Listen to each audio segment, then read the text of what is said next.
नाज़रीन, ख़बर ये है कि ईरान इसराइल जंग को लेके पाकिस्तान की जानिब से एक मुश्किल और बड़ा फ़ैसला कर लिया गया है। अमेरिका की तरफ से ईरान के बाद अफ़गानिस्तान पर भी हमला किया गया है और पाकिस्तान का रिस्पॉन्स क्या है? पाकिस्तान की पेशकदमी क्या है? कुछ और भी ख़बरें हैं। लेकिन नाज़रीन, अपने प्रोग्राम की ख़बरों से व्लॉग का आगाज़ करने से पहले एक तो आपसे दरख्वास्त करेंगे कि आपने आखिर तक हमारे साथ रहना है। दूसरा ये कि ख़बरों की तफसीलात पर आने से पहले कुछ ऐसे हक़ाइक़ हैं, कुछ ऐसी चीज़ें हैं जो हमारी ख़बरों, हमारी तफसीलात से जुड़ी हैं। तो वो जो हक़ाइक़ हैं, वो सबसे पहले आपकी खिदमत में पेश करेंगे, ताकि जब ख़बरों की तफसीलात पर हम आएँ, तो आपको ख़बरों को समझने में किसी दिक्कत, किसी परेशानी का सामना ना करना पड़े। तो बात नाज़रीन करते हैं, ये जो ईरान-इसराइल जंग है, ईरान ने वाज़े तौर पे कह दिया है कि मौजूदा हालात में अमेरिका के साथ मुज़ाकरात का कोई इम्कान नहीं। अब ईरान की तरफ से इसराइल को टारगेट किया गया है।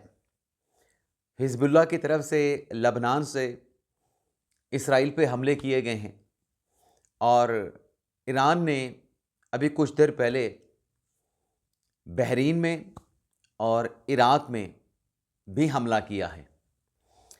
दूसरी तरफ अमेरिका की तरफ से, इसराइल की तरफ से ईरान के 4 शहरों पे तेहरान, अस्फ़हान, तबरेज़, इनके ऊपर हमलों की एक नए लहर का, एक नए सिलसिले का आगाज़ किया गया है।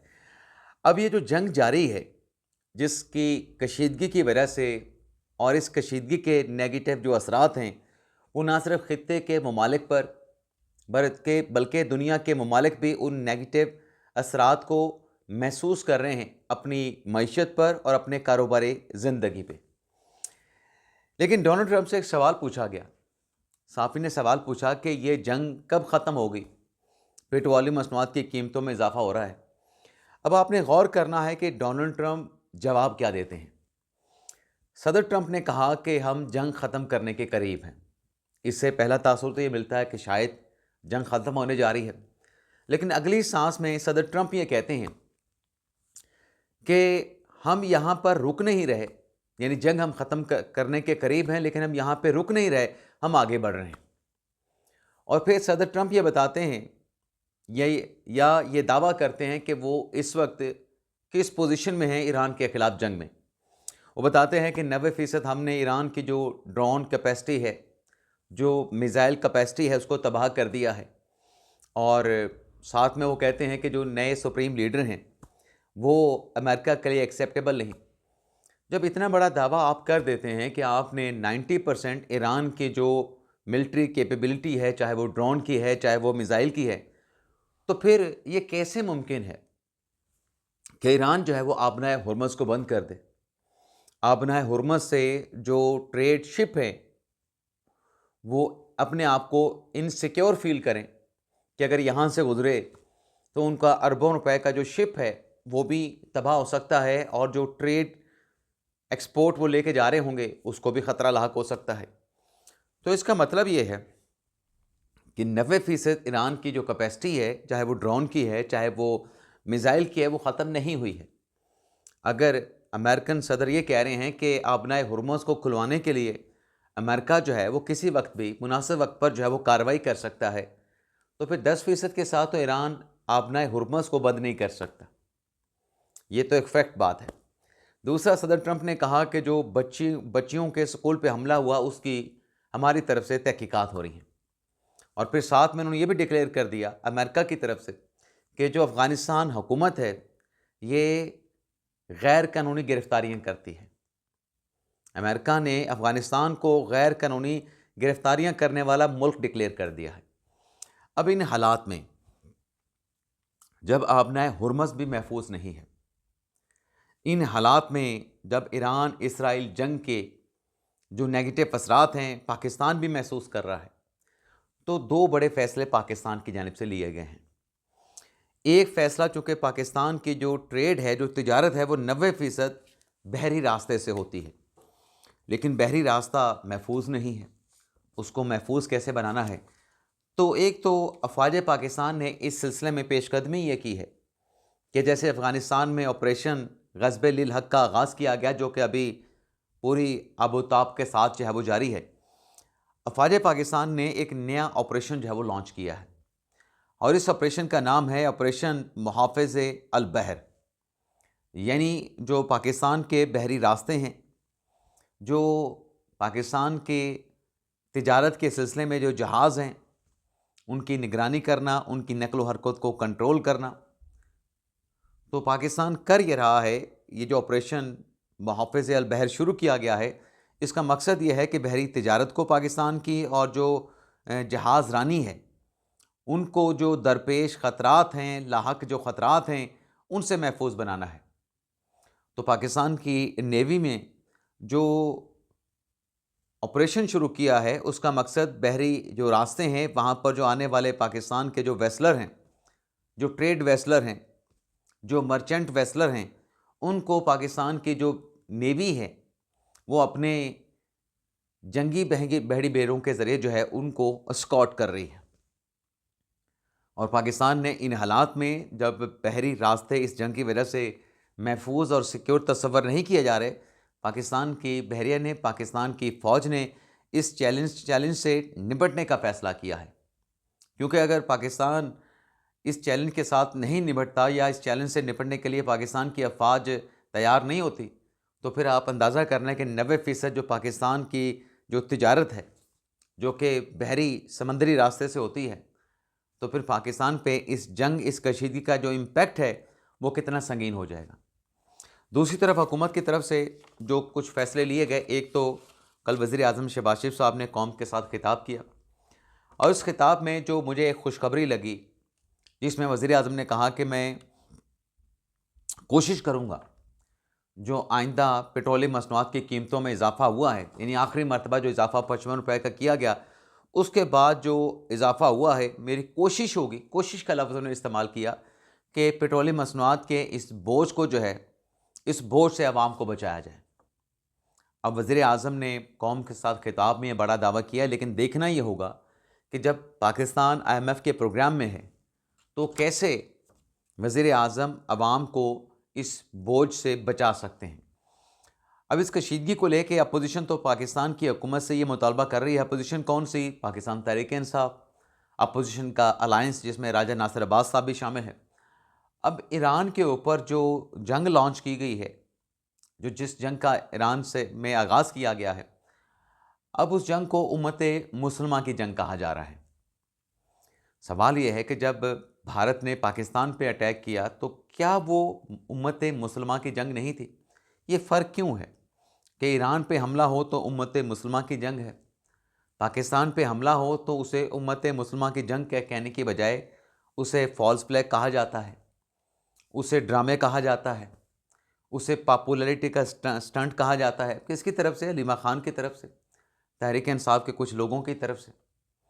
अब पोजीशन ये कह रही है कि एक तो पाकिस्तान ईरान के ख़िलाफ़ इस जंग में फ़रीक ना बने। तो नाज़रीन, ये वाज़ेह है कि पाकिस्तान ईरान के ख़िलाफ़ जंग में फ़रीक नहीं बन रहा। दूसरा कहा गया अपोजिशन की तरफ से कि पाकिस्तान बोर्ड ऑफ पीस से निकल जाए। अगर बोर्ड ऑफ पीस में पाकिस्तान की खुदमुख्तारी, सलामती, क्रेडिबिलिटी को नुकसान पहुंचता है, गज़ा के अवाम को फ़ायदा नहीं पहुंचता, तो पाकिस्तान क्यों गज़ा पीस में रहेगा? अब देखें ना कि जो गज़ा में जुल्म और बर्बरियत हो रही थी, बच्चे मारे जा रहे थे, जिस पर पूरी दुनिया चीख रही थी, क्या इस गज़ा बोर्ड ऑफ पीस से और जो एकॉर्ड हुआ, उस एकॉर्ड के नतीजे में क्या वो बर्बरियत रुक गई कि नहीं रुक गई? वो 95% तक रुक गई। फ़लस्तीनी अवाम उस जुल्म सितम से बच गए, उस जुल्म और बर्बरियत से बच गए। इस मौके पे गज़ा पीस से निकलने का मकसद क्या है? क्या आप फ़लस्तीन के अवाम को उसी आग की तरफ दोबारा झोंकना चाहते हैं?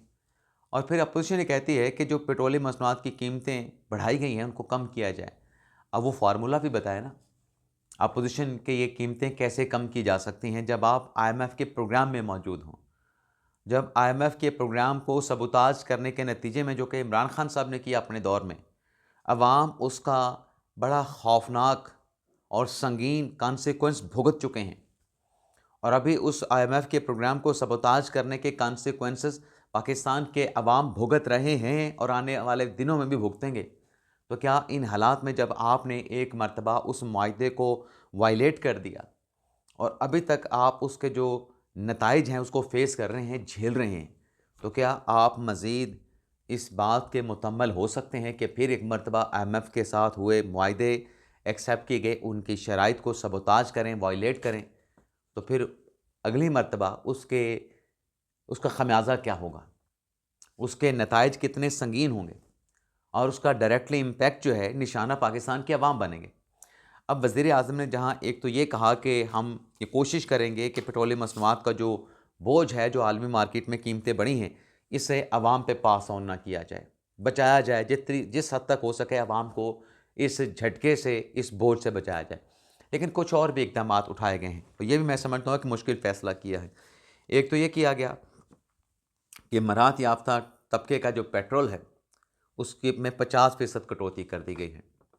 अब कुछ दोस्तों की राय है कि ये 100% होनी चाहिए थी, लेकिन चलें जितना भी आए 50% कर ली गई, तो 50% ये डेफिनेटली होनी चाहिए। दूसरा कहा गया कि जो सरकारी जो गाड़ियाँ वगैरह हैं उस 50% की कटौती, लेकिन जो सरकारी गाड़ियाँ हैं 60% सरकारी गाड़ियों को बंद करने, खड़ी करने का फ़ैसला किया गया है कि 60% गाड़ियाँ नहीं चलाई जाएंगी। लेकिन यहाँ पे सवाल आएगा कि आप इंश्योर कैसे करेंगे, इसकी मॉनिटरिंग कैसे करेंगे कि 60% गाड़ियाँ वाकई उनको बंद कर दिया गया है, वो सर्विसेज उनसे नहीं ली जा रही। और तीसरा, काबीना की 2 माह की तनख्वाहें ली गई हैं, तो 2 माह की तनख्वाहें लेने का मतलब क्या है?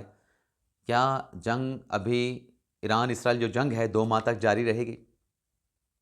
फिर आगे चल के अरकान पार्लिमान की तनख्वाहों पे 25% की कटौती की गई है, और फिर ग्रेड 20 से ऊपर के जो अफसरान हैं उनकी 2 दिन की तनख्वाह की कटौती की गई है। सरकारी जो अखराजात हैं उसमें 20% की कटौती की गई है। सरकारी ख़रीदारी के ऊपर मुकम्मल पाबंदी लगा दी गई है। सरकारी गैर मुल्की दौरों पे, चाहे वो वज़ीर आज़म का भी है, चीफ़ मिनिस्टर का है, उन पर भी पाबंदी लगा दी गई है। लेकिन ऐसा दौरा सरकार का, वज़ीर आज़म का, वज़ीर आला का, जो कि मुल्क की तरक्की खुशहाली के लिए नागुज़िर होगा, वो दौरा होगा, उस पर कोई पाबंदी नहीं।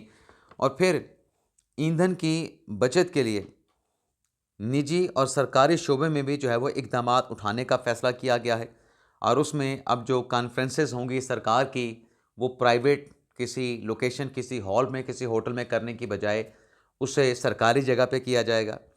और 50% जो स्टाफ है, चाहे वो सरकार का है, चाहे वो निजी इदारों का है, वो घरों में ऑनलाइन जो है वो वर्क फ्रॉम होम करेगा। सरकारी जो खानों के ऊपर पाबंदी लगा दी गई है। ऑनलाइन जो कॉन्फ्रेंसेस वगैरह, जो मीटिंग सरकार की होती हैं, अब वो ऑनलाइन मीटिंग्स होंगी। और इसके साथ साथ हफ्ते में 5 दिन काम के बजाय अब 4 दिन जो है, 4 वर्किंग डे होंगे। एक इजाफी छुट्टी दे दी गई है, लेकिन बैंकों के ऊपर इस छुट्टी का इतलाक़ नहीं होगा। स्कूल जो हैं, रवा हफ्ते तक जो कॉलेजेस हैं वो खुले रहेंगे, और अगले हफ्ते से स्कूलों के लिए 2 हफ्तों के लिए उसे बंद करने का फ़ैसला किया गया है।